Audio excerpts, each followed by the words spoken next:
Ladies and gentlemen, good day and welcome to the Allcargo Logistics Limited Q3 and 9 months FY24 results conference call, hosted by Dolat Capital. As a reminder, all participant lines will be in the listen-only mode, and there will be an opportunity for you to ask questions after the presentation concludes. Should you need assistance during the conference call, please signal an operator by pressing star, then zero on your touch-tone phone. Please note that this conference is being recorded.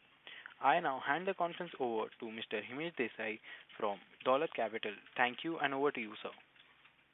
Thank you. Good evening, everyone. On behalf of Dolat Capital, I welcome you all to the Q3 and 9-month FY24 earnings conference call of Allcargo Logistics Limited.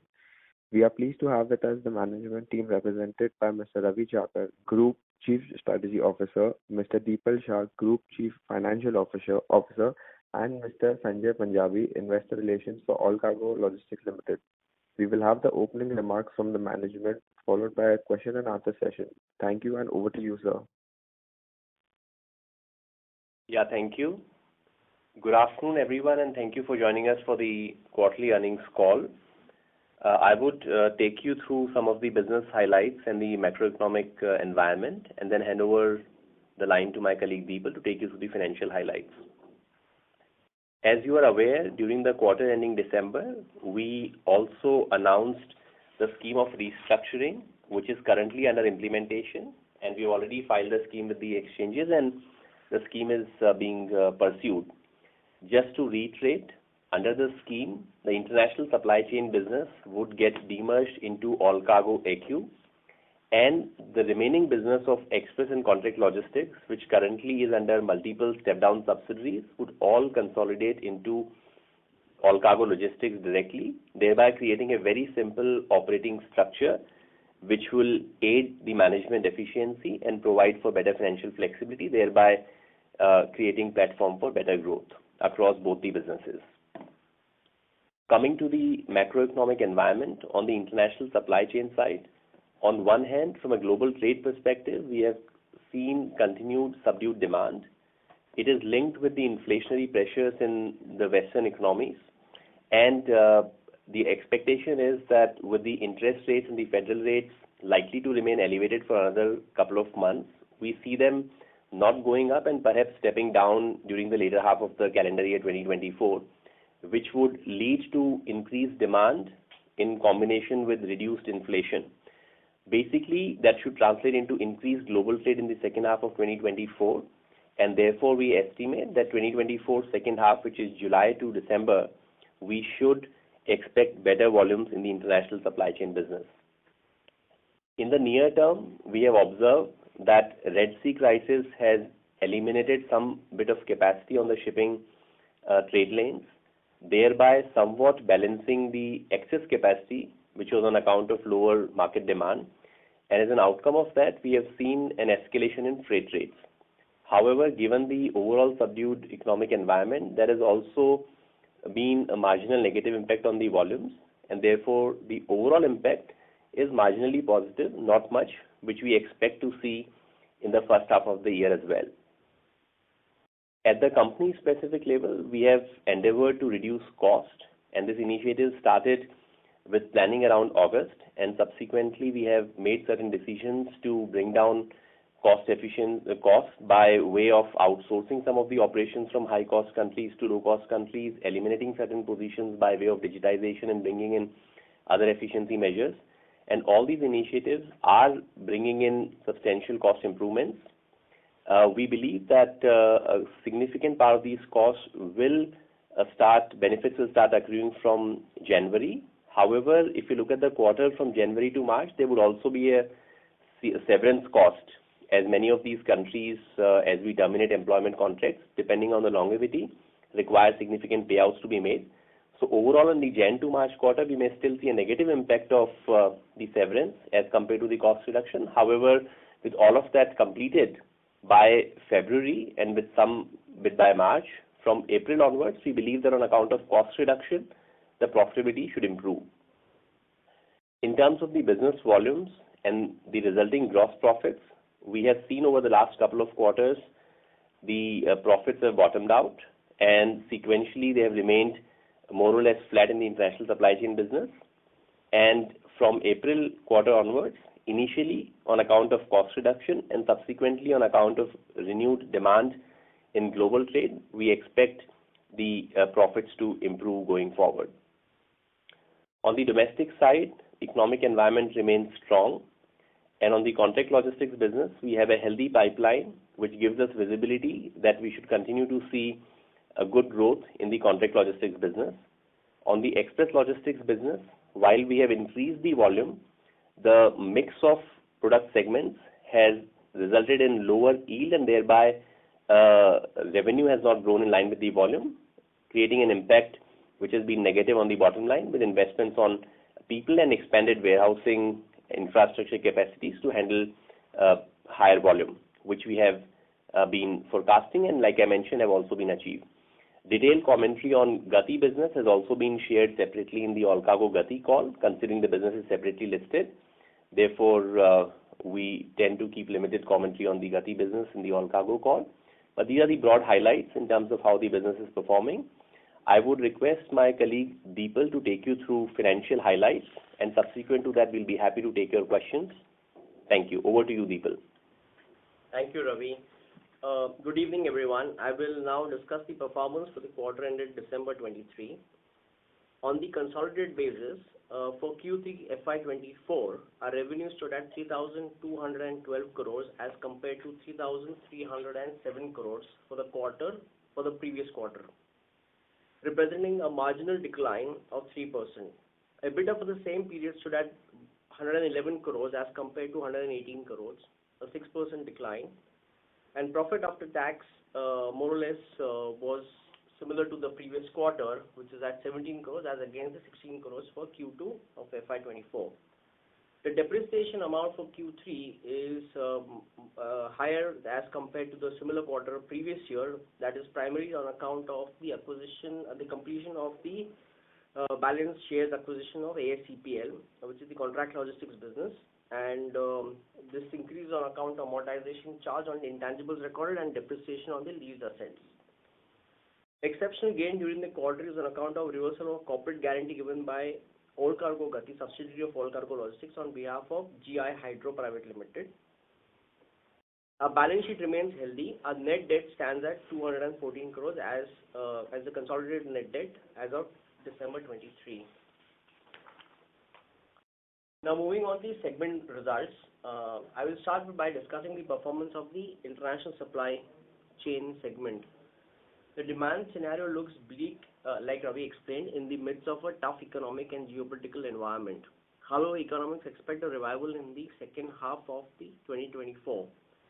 LCL volumes for the Q3 stood at 2.2 million cubic meters as compared to 2.3, flattish, one may say, with the previous quarter. FCL, though, has a volume of also remained flat at Q3 year-on-year basis and stood at 152.5 thousand TEUs. The international supply chain business reported a revenue of 2,721 crores as compared to 2,795 crores, a marginal 2% decline. The EBITDA for the same period stood at 72 crores as compared to 62 crores in Q2 FY24. Moving on to the express business operating under the GESCPL, subsidiary of Gati, the segment recorded in the volume growth around 11% for Q3 FY24 as compared to last year. This growth has come on the back of improved operational performance and sales acceleration initiatives. The volumes for Q3 FY24 stood at 318 KT as compared to 287 KT in Q3 FY23. The revenue stood at 371 crores in Q3 FY24 as compared to 385 crores in Q2 FY24 and 379 crores in Q3 FY23. The EBITDA stood at 7 crores in Q3 FY24 as compared to 15 in the previous quarter and 21 crores in the last year's similar quarter. Moving into contract logistics business, which sits under the Allcargo Supply Chain Private Limited, contract logistics revenue stood at Q3 FY24, stood at around 78 crores as compared to 76 crores for the previous quarter. EBITDA for the quarter ended December 23 stood at 35 crores as compared to 36 in the previous quarter. We've shared additional details on the performance of contract logistics segment in the presentation for a better understanding. With this, I would like to open the floor for questions and answers. Thank you. Thank you very much. We will now begin the question and answer session. Anyone who wishes to ask question may press star and one on their touchtone telephone. If you wish to remove yourself from the question queue, you may press star and two. Participants are requested to use handset while asking a question. Ladies and gentlemen, we will wait for a moment while the question queue assembles.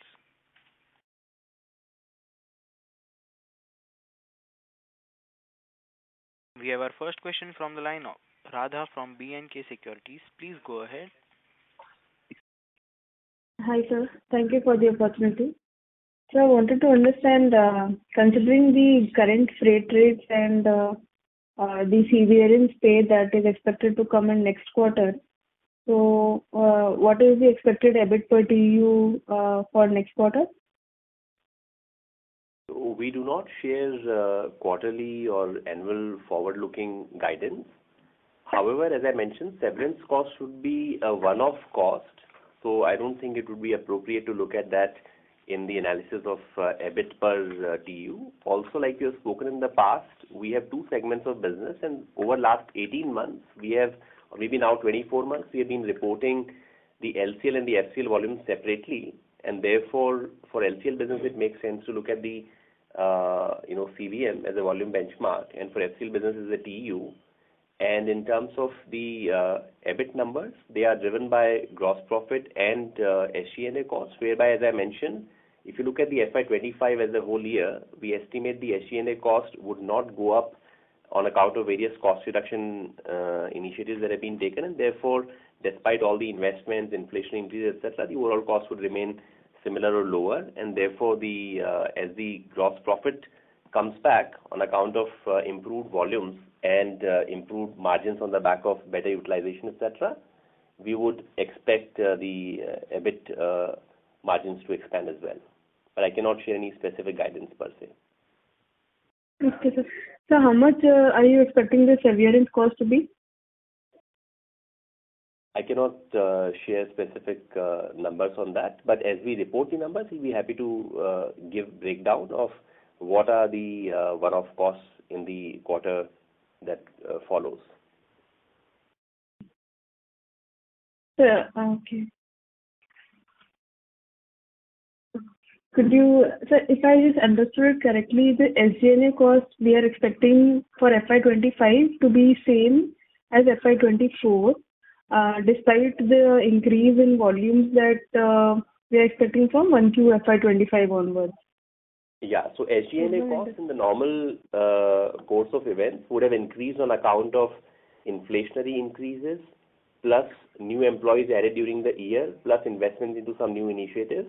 However, because of the cost reduction initiatives, all of that would be offset, and therefore we do not expect the SG&A cost to rise, while we expect the gross profit to rise on account of increased volumes and improved utilization, leading to expanded gross profit margins as well. That is the broad narrative for FY25. For the immediate quarter, we do not see any significant change. The volumes have remained subdued. There has been some marginal impact of the freight rates, but that has not been very significant because there's a downward volume impact as well. And then this quarter, which is January to March, would also have the Chinese New Year linked holidays and the delays on account of transit as well. So overall, there's not going to be much significant impact in the Q1, but from April onwards, the cost reduction should show up as a impact in the P&L.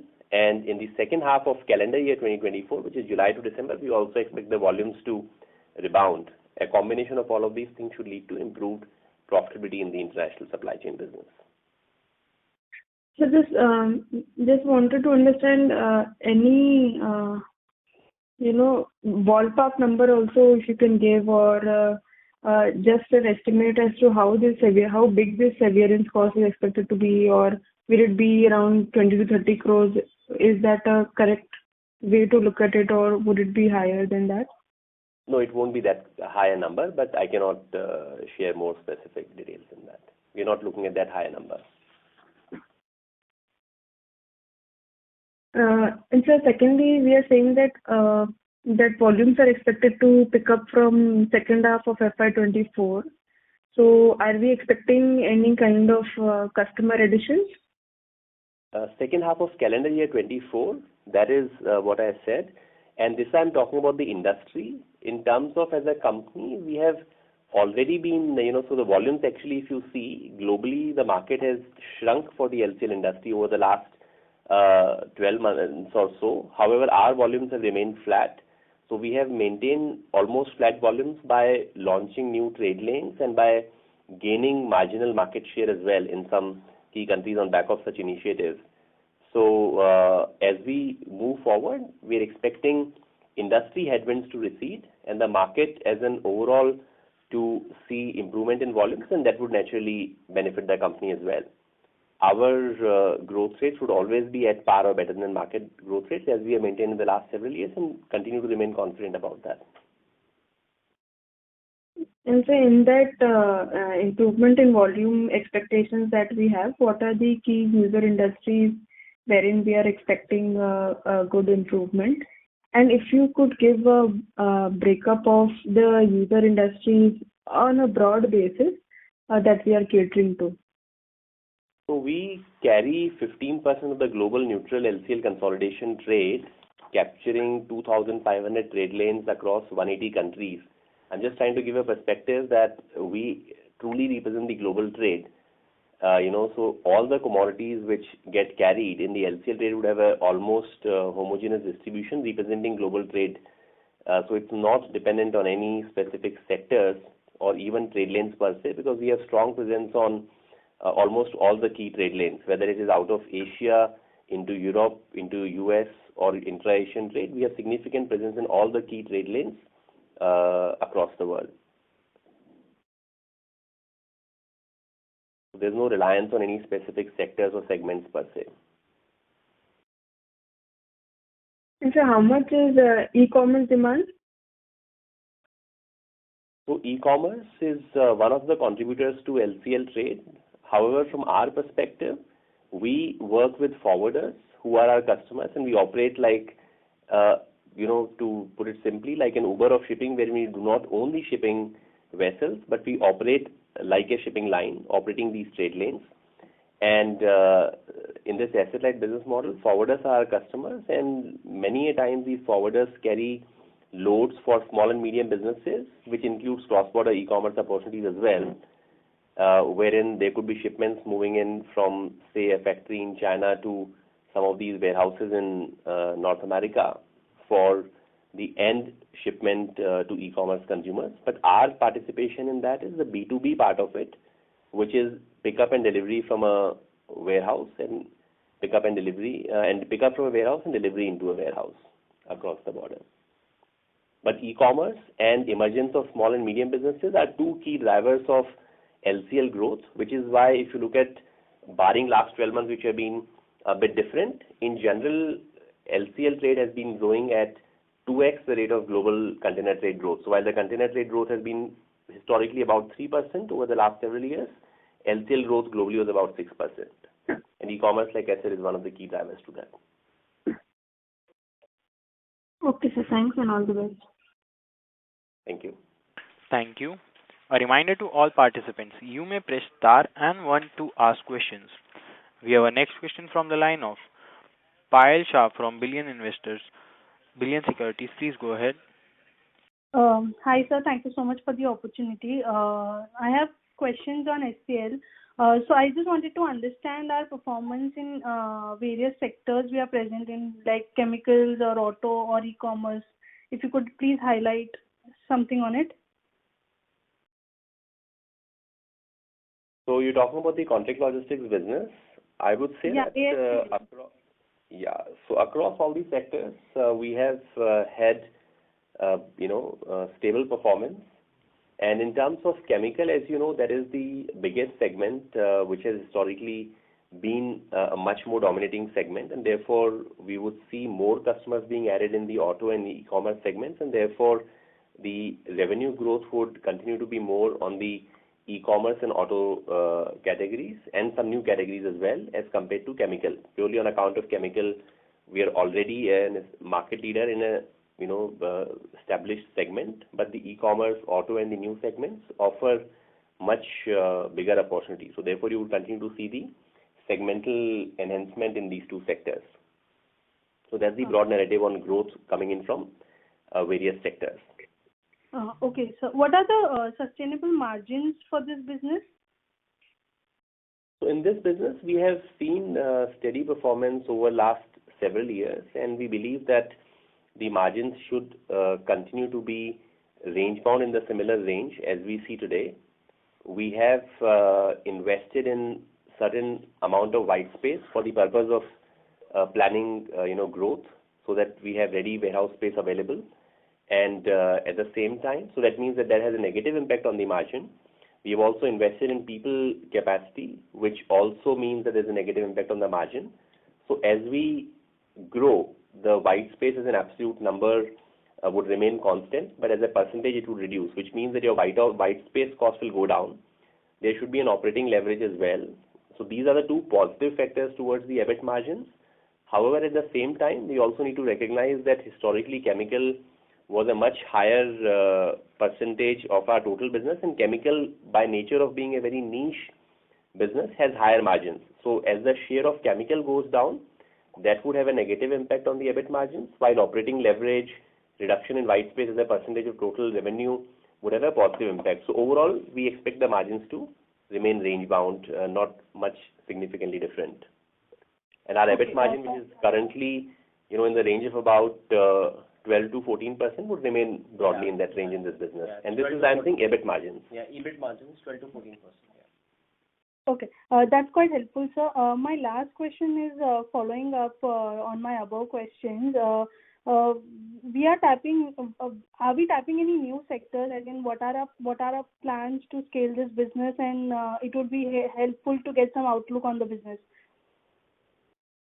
Yeah, so we are looking at certain segments. For an instance, we have been making inroads in consumer durables, IT products, furniture as some of these sectors that we have been looking at. And if you look at the revenue contribution of these segments, you would find that the e-commerce and auto are more than twice of what they used to be, say, about 2 to 3 years ago. And therefore, the similar trend would continue, wherein these sectors will also see a higher percentage allocation. So Ravi, just to add here, so what we had is, a couple of years back, we had a very heavy chemical segment, and auto and e-com was much less. Now, if you see, all of them are almost equal. So we have diversified into various other segments, and we'll continue to do so to gain better market share and improve our utilization of warehouses space, and also to increase the number of square feet under the overall management of contract logistics. Yeah, so if you look at chemical, which at some point in time was about 80%, had come down to 50%. Today, it contributes about 35 to 40% of our total revenue in the business, and it should perhaps come down to 25 to 30% over the coming couple of years. Okay. Thank you so much for the elaborate answer, sir. Thank you so much. Thank you. A reminder to all participants, you may press star and 1 to ask questions. We have our next question from the line of Neeraj Sivai from Abacus. Please go ahead. Yeah, hi. My question is on the OPEX on the MTO side of the business. So sequentially, we have seen a decline there by almost about 40 crores. And you said that the large part of this cost reduction measures will need benefits in Q1 FY25 onwards. So what would be the sustainable OPEX going forward? Great moment. Yeah, so I'm not sure which cost you're talking about on the decline. I'm saying, are you looking at the operating expenses? He's saying about the OPEX. for the MTO business. So it's directly related to the freight. So, there is a large amount of freight which is passed through. So if your revenue shrinks, your OPEX cost to that extent also shrinks to by that amount. Yeah. Similar amount. Yeah, so our commentary on operating cost reduction was not on the freight rates. I was talking about the SG&A cost reduction, which was on account of, I took some examples as well of how we are outsourcing from high-cost countries to low-cost countries, looking at eliminating certain positions by way of automation, etc. So these are all savings which will show up in SG&A. Operating expenses, we are already efficient, and they are more driven by, one, freight rate environment, and secondly by utilization, which then should improve on account of improved volumes. So what is SG&A right now as a percentage of revenue for a quarter? And what was it last quarter? So here again, as you would notice, and we maintained in the past as well, the SG&A, again, I would recommend that for the fair analysis, it will be appropriate to look at SG&A as a percentage of GP or a ratio of that, because revenue can go up or down dependent upon the freight rates. It is not only a factor of volume. So as you would notice that freight rates have come down sharply, our revenue has also actually come down without the decline in volume, and alongside the operating expenses have also come down because freight rates are a pass-through, expense. So, but at the same time, to answer your question, we can share the number. People, would you share the number on the SG&A as a cost of? Yeah, approximately 20%. Around 20%, but like I said, the revenue is fluctuating, and therefore that number may not be 20% of gross profit is what you're saying, right? Revenue is the number, the question which you asked. What I'm saying is that it will be more appropriate from to look at the gross profit to SG&A ratio, which we have been sharing as well. We've been sharing the gross profit in the numbers separately in the presentation. I'm just sharing that that's a better way to look at the business, because revenue and operating costs both have freight, which is passed through. Okay. So when we say the quarterly gross profit is about 620 crores on the MTO side of the business, you are saying the SG&A cost is 20% of that? Yeah. Or the revenue, right? No, you had asked about the revenue, so I answered about the revenue. On the revenue. Yeah. So if you're looking at a pure MTO business, approximately it's around 20% of the revenue. And people, maybe you can answer on the GP as well, because like I said, it is better to look at the GP because SG&A is, revenue would be 2,700 crores, so 20% would be 540 crores. So is that is SG&A cost?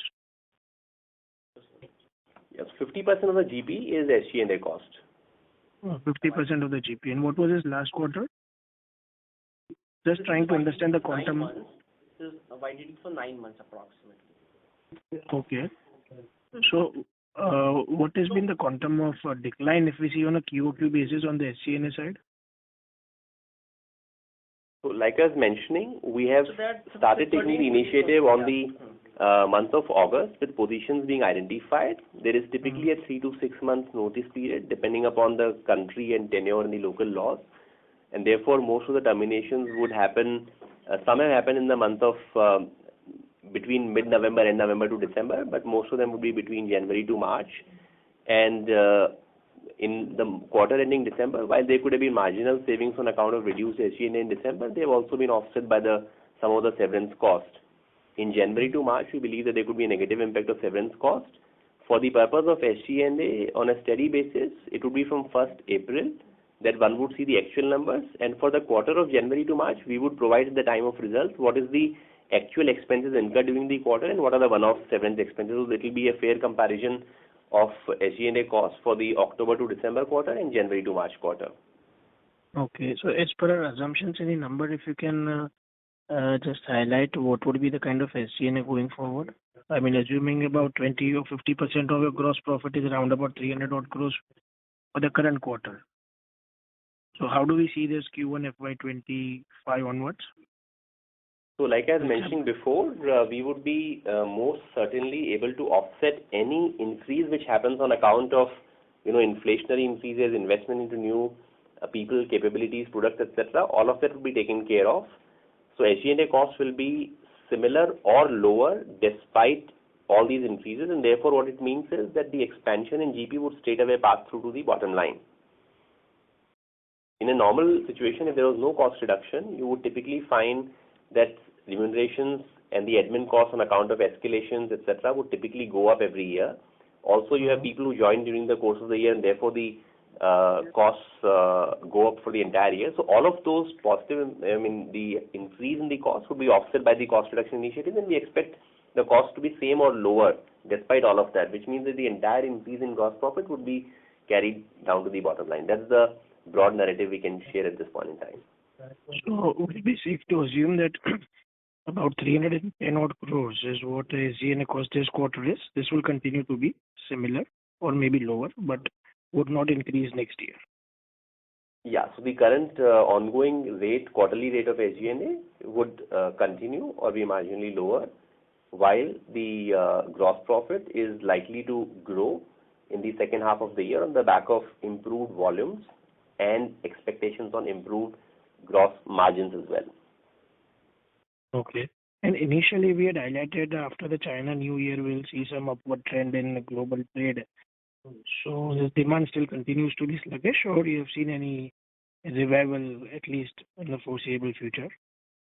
So we have indicated earlier that we expect the second half to be strong on the back of actual consumer demand coming in, which has to be driven by inflation adjustments and the rate cuts, which will lead to inflation adjustments and therefore disposable income being available with people. We have continued to maintain the same outlook that we expect second half of the calendar year 24 to be better.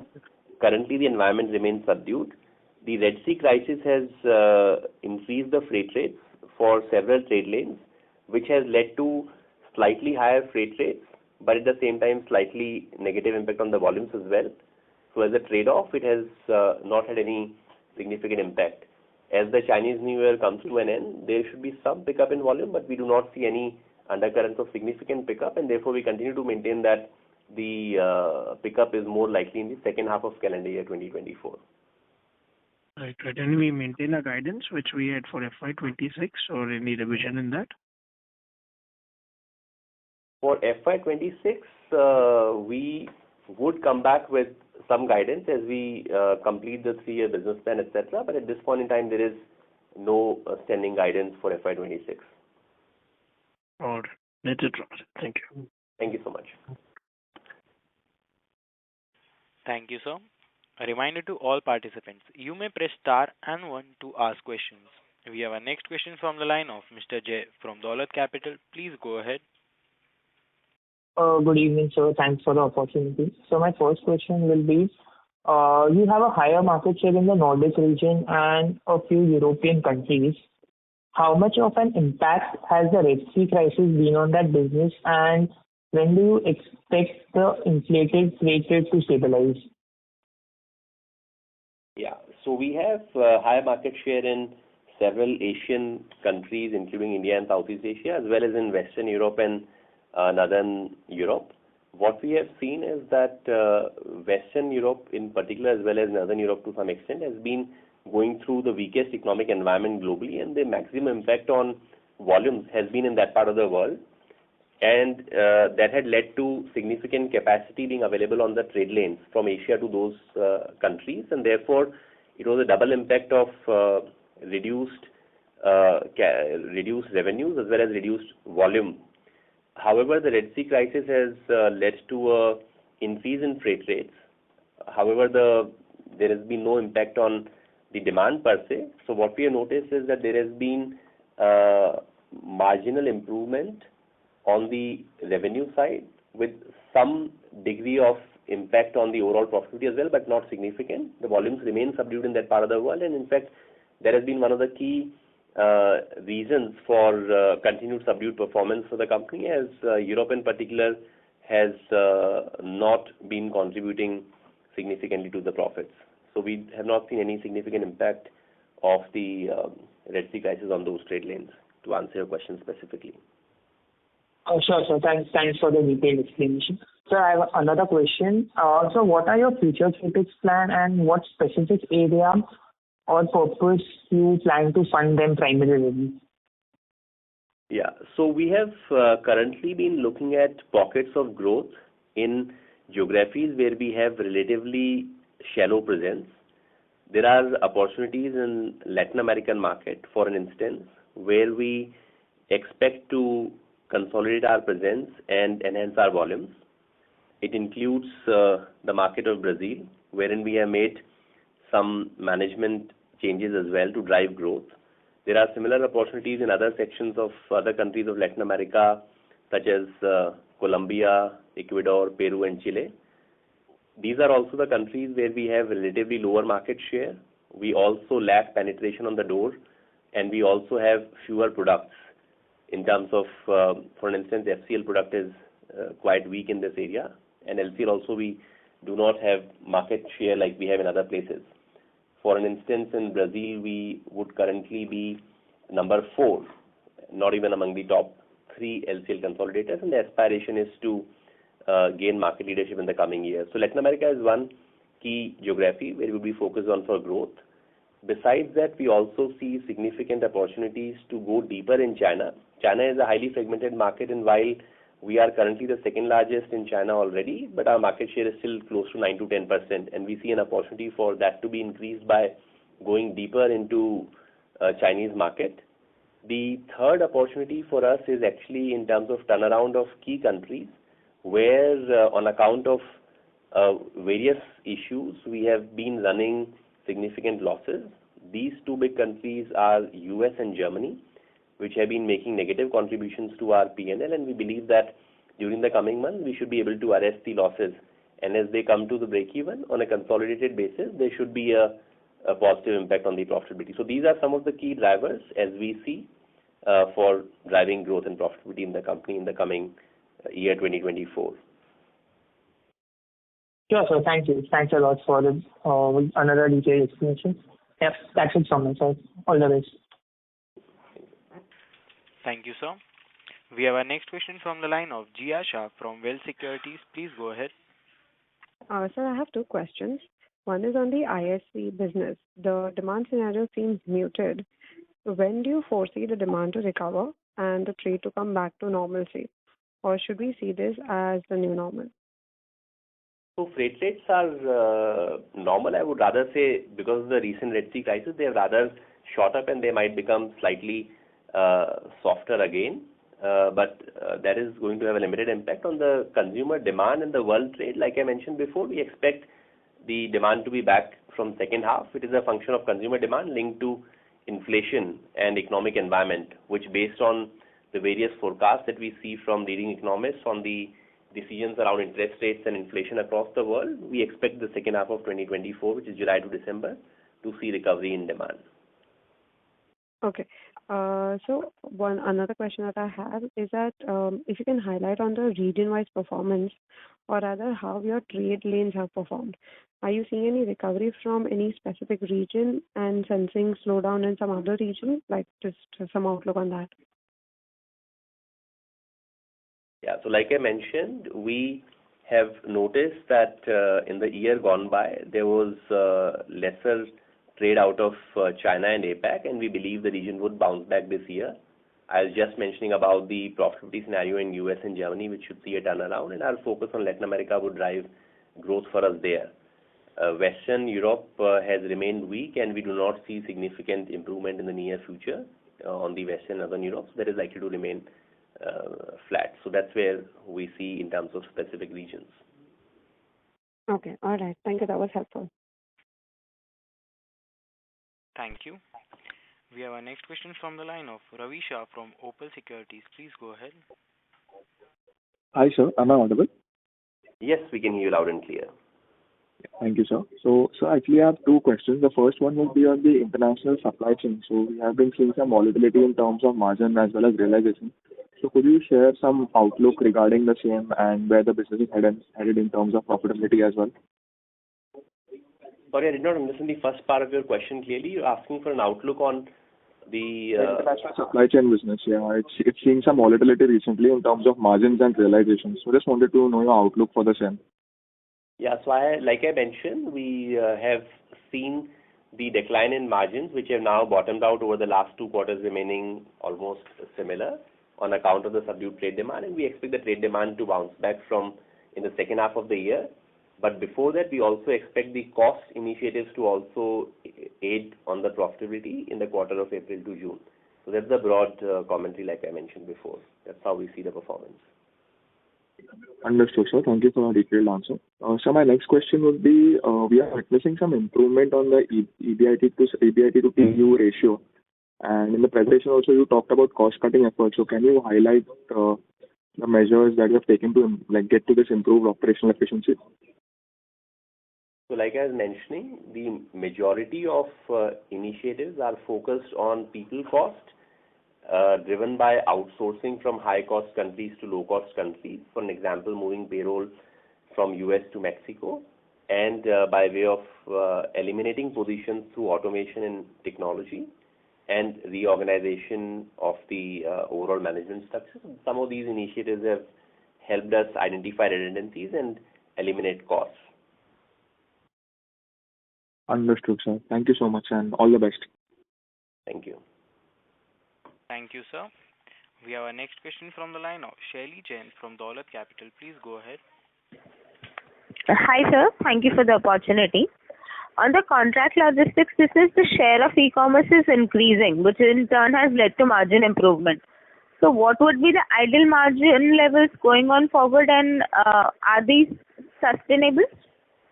No, let me reiterate, the margins are highest in chemical, which is the most niche specialized contract logistics, and the overall blended margins are in the range of 12 to 14%, which have remained in the same range. Chemical segment has much higher margins.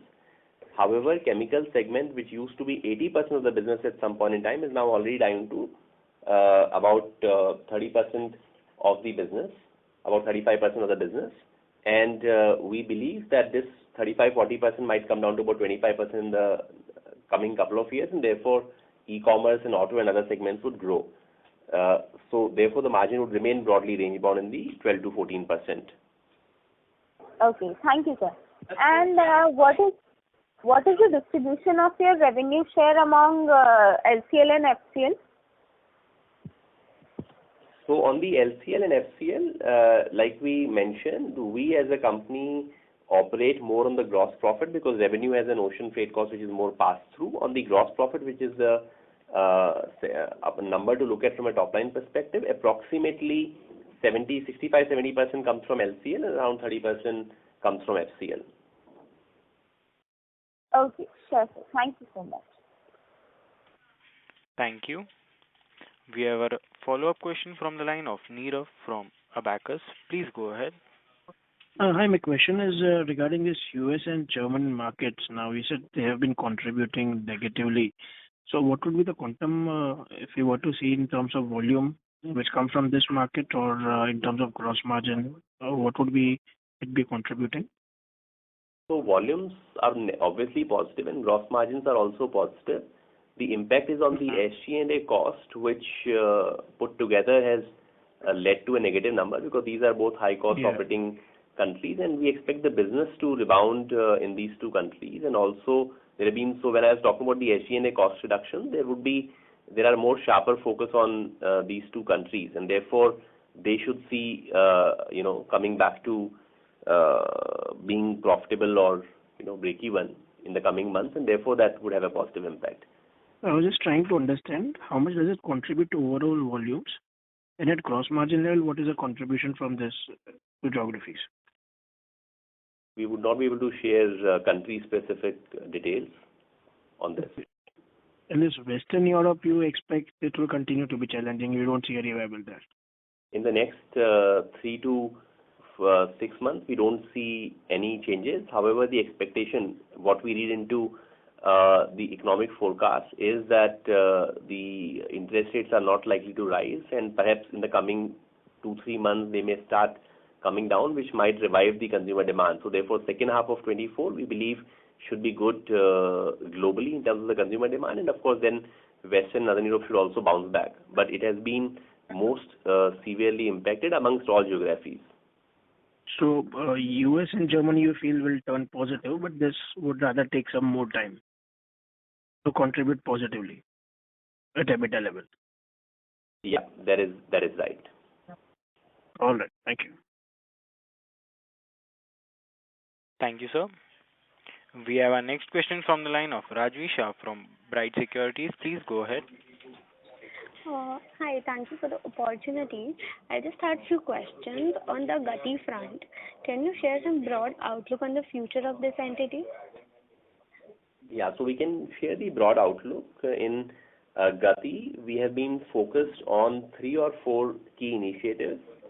First has been improving operational capabilities, and we have seen significant improvement in the operational parameters. We've also been investing in the infrastructure upgrade in terms of building new hubs and improving the capacities.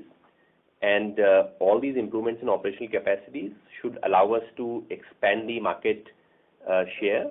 We have seen good growth in the volumes. However, the product mix has changed with large accounts being the first ones to come on the back of improved service, and therefore the yield, which is revenue per kg, has dropped in that business. We expect the mix to improve, and that should lead to improvement in terms of the overall profitability. I would say that, and I would refrain from getting to too much of details. Like I said, it's a separately listed entity. However, broadly speaking, we should see continued expansion in volumes, which should now be backed by revenue growth as well. And we have already invested in all the key hubs that were required and the personnel costs as well. So therefore, there should be an improvement in profitability in the business. Okay. Like I had just one more question. How do you see the express logistics performing? So Gati is the express logistics business, which operates under the Gati Express supply chain. There is no other business in Gati. And contract logistics business is in Allcargo supply chain. So I was commenting on Gati's performance, which is express logistics. Okay, yeah. Thank you. That helps. Thank you. Ladies and gentlemen, that was the last question for today, and I would now like to hand the conference over to management for closing comments. Yeah, thank you all for joining in for the conference call. Please feel free to reach out to our investor relations team for any further questions or information that you may have. We intend to improve our communication from time to time, and when we see certain questions coming on a repeated basis, we try to include the responses to that in the upcoming quarterly presentations. And our endeavor is to provide as much detailed information as we could. So please continue to engage with our investor relations team. Thank you for joining in today. Thank you. On behalf of Dolat Capital, that concludes this conference. Thank you for joining us, and you may now disconnect your lines.